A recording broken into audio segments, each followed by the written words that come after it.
நேற்று நடந்த ஒரு துயரமான சம்பவத்தை நினைக்கும் போது மனசு ரொம்ப உலுக்கிட்டு தான் இருக்குது.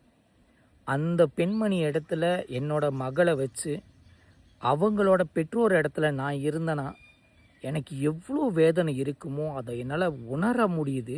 யோசித்து பார்க்கும்போது அவ்வளோ ரணகலமாக இருக்குது.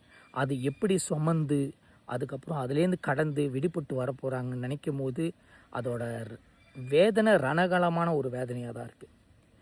நேற்று நடந்த இன்சிடெண்ட், போன வாரம் நடந்த இன்சிடெண்ட், அதுக்கு போன வாரம் நடந்த இன்சிடெண்ட், தொடர்ச்சியாக நம்ம சமுதாயத்தில் இருக்கிற ரொம்ப குறைவான வயசு ஆணும் சரி பெண்ணும் சரி விபத்தில் இறக்குறாங்க, மாடியிலேருந்து குதித்து இறக்குறாங்க, பூலியில் இறக்குறாங்க.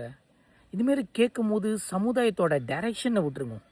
இந்த வாழ்க்கையோட ஸ்ட்ரெஸ்ஸும் அந்த சூழல் ஏற்படுறதுக்கு பார்த்திங்களா, அது ஹேண்டில் பண்ண முடியலன்னு இது ஒவ்வொரு கணமும் நம்மளை உறுதிப்படுத்திக்கிட்டே இருக்குது. இன்றைக்கி அவங்க வீட்டில் நடந்துச்சு, நாளைக்கு நம்ம ஊரில் நடக்கும். அதுக்கு அந்தாண்ட நாள் பார்த்தோமா நம்ம வீட்டில் கூட நடக்கிறதுக்கு ரொம்ப நேரம் பிடிக்காது போல். ஏன்னா அந்த அளவுக்கு பாதிக்கப்பட்டு கிடக்குறாங்க. சரி, தெளிவாக உள்ளுக்கு பூந்து அலசி ஆராயும் என்ற ஒரு பேரில் சில பேர் எடுக்கிற நடவடிக்கை எப்படி இருக்குன்னா, கிரிட்டிசைசம் தாண்டி கொண்டேமிங் போயிடறாங்க. அதாவது நீங்கள் தான் தப்பு, நாங்கள் எந்த பார்வையிலேருந்து பாருங்கள் அந்த விஷயத்தை சொல்யூஷன் கிடச்சிருவோம், அந்தமாரி கொண்டு வராங்க. சோஷியல் மீடியாவும் ஒரு காரணம், அதே நேரத்தில் அவங்க வாழ்கிற ஒரு சோஷியல் லைஃப்பும் ஒரு காரணமாக தான் இருக்குது. அவ்வப்பொழுது உங்களை சுற்றி இருக்கிற நண்பர்களோ சரி, உற்றார் உறவினரும் சரி, இல்லை சம்மந்தப்பட்ட நம்மளோட குடும்பத்தினரும் சரி, கொஞ்ச நேரம் மனசை விட்டு பேசுகிறதுக்கு ஒரு வாய்ப்பு கொடுங்க.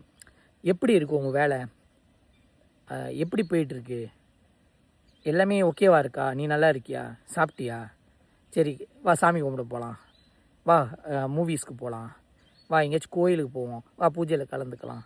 இப்படி நம்ம இன்வைட் பண்ணும்போது someone is taking care of us. அந்த இடத்துல அவங்க மனசு விட்டு பேசுகிறதுக்கு ஒரு வாய்ப்பு கிடைக்கும்.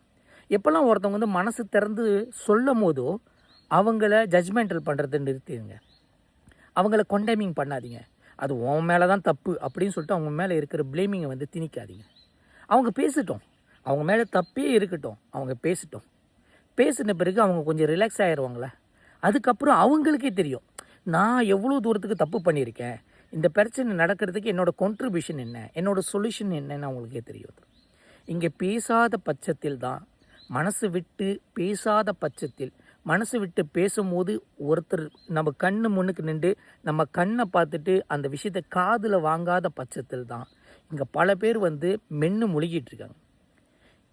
நேற்று நடந்த அந்த பெண்மணிக்கு உண்டான இன்சிடென்ட் எப்பயோ காலங்காலமாக ஒரு குறைஞ்சது 5-10 வருஷமாக ஒவ்வொரு இடத்துலையும் இந்த மாதிரி ஒரு இறப்பு நடந்திருக்கும்.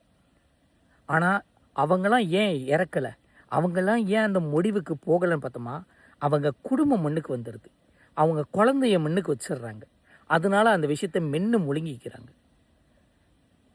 இது ரொம்ப கிரிட்டிக்கலான ஒரு சிச்சுவேஷனில் இருக்கிறதுனால இது சார்ந்து இருக்கிற என்ஜிஓஸோ டிபார்ட்மெண்ட்ஸோ இல்லை கவர்மெண்ட் செக்டரோ யார் வேணாலும் ஒரு ரீக்கி எடுத்து அவங்களோட விஷயத்துலேருந்து ப்ராப்ளம் சொல்யூஷன் செய்ய சொல்ல, அவங்க மனசு விட்டு பேசி அவங்களோட ப்ராப்ளமை அண்டர்லைன் பண்ணுறதுக்கும் அண்டர்ஸ்டாண்ட் பண்ணுறதுக்கும் ஏதாச்சும் முயற்சிகள் எடுக்கும். இதுக்கு உண்டான சம்மந்தப்பட்ட துறைகள் நிறைய பேர் இருக்காங்க. ஆனால் அவங்களாம் அணுகி வராங்களா கேட்டோமா, ரொம்ப ரொம்ப ரேரிட்டியாக தான் இருக்குது. ஆனால் இப்போ வரைக்கும் நிறையா பேர் வாழ்க்கையில் காப்பாற்றிக்கிட்டு இருக்காங்க, நிறைய பேருக்கு சொல்யூஷன் கொடுத்துக்கிட்டு இருக்காங்க. அவங்களுக்கெல்லாம் நன்றிகளை தெரிவிச்சுக்கணும். சமுதாயம் இந்த ஒரு விஷயத்தையும் நம்ம பர்டிகுலராக பார்க்கணும். பூலியை தவிர்க்கணும். அது சோஷியல் மீடியாவில் இருந்தாலும் சரி, ஃபிசிக்கலாக இருந்தாலும் சரி.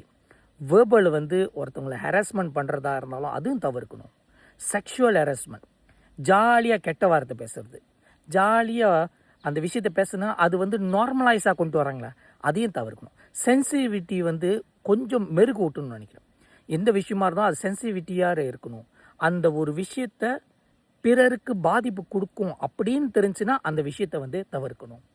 அதே நேரத்தில் நம்ம உடைகள், ஆடைகள், நம்ம பேசுகிற விஷயங்கள், நம்ம நடந்துக்கிற விஷயங்கள், நம்மளோட அட்டெண்டன்ஸ், ஒரு கோவிலுக்குனா இப்படி, ஒரு ஒரு ஈவெண்ட்டுக்குனா இப்படி, சமுதாயத்தோட மிங்கில் இருக்கும்போது சமுதாயோட ப்ரிசெப்ஷன் கீழுக்கு இல்லாட்டி கூட நீங்கள் அந்த இடம் வந்து இடம், பொருள், ஏவல் இந்த 3மே வந்து பெற்றோர்கள் தொடர்ச்சியாக குழந்தைகள் சொல்லி தான் வரும். அது அவங்க எடுக்கிற டிசிஷனாக இருந்தால் கூட அது சரியில்லைன்னு சொல்கிறதுக்கு உங்களுக்கு உரிமை இருக்குது. அந்த ஒரு விஷயம் ஏன் நீங்கள் சொல்கிறீங்கன்னு உங்களுக்கு ஒரு காரணம் இருக்குல்ல, அதை நீங்கள் எம்பசைஸ் பண்ணிட்டு தான் ஆகணும். ஈவன் தோ உங்களோட வாய்ஸ் நெவர் பீன் லிசன், அது கண்டிப்பாக எம்பசைஸ் பண்ணி தான் ஆகணும். இதை ஒட்டி நம்ம வீட்டில் இருக்கிற குழந்தைகளுக்கிட்ட டெஃபினெட்லி மனசு விட்டு நீங்கள் பேசி தான் ஆகணும். கூப்பிட்டு வச்சு ஸ்கூலில் என்ன நடந்துச்சு, சாப்பிட்டியா, என்ன சாப்பிட்ட, உன் ஃப்ரெண்ட்ஸ்லாம் என்ன பண்ணாங்க, உன் கூட எப்படி மிங்கல் பண்ணுறாங்க, நீ யாராச்சும் அடிச்சியா, உன்னை யாராச்சும் அடித்தாங்களா, எந்த போட்டியில் கலந்துக்கிட்டு அப்படின்னு கேட்கும்போது எனக்கு யாரோ ஒரு ஆள் வந்து மனசுலேருந்து சொல்கிறதுக்கு ஒரு வாய்ப்பு கிடச்சி, என் மைண்டில் இன்னும் ஓடிக்கிட்டு இருக்கேன், அது வந்து வாய் விட்டு பேசுறதுக்கு ஒரு வாய்ப்பு கிடச்சின்னு அவங்க நம்மளை வந்து டிபெண்ட்டாக எடுப்பாங்க. அந்த டிபெண்ட் விஷயந்தான் அந்த ஒரு உயிரை காப்பாற்றுறதுக்கு வாய்ப்பு கிடைக்கும். முடிஞ்ச அளவுக்கு இது ஒரு பொது நலமாக எடுத்துக்கிட்டு சிந்தித்து செயல்படலாம். முருகன் துணை.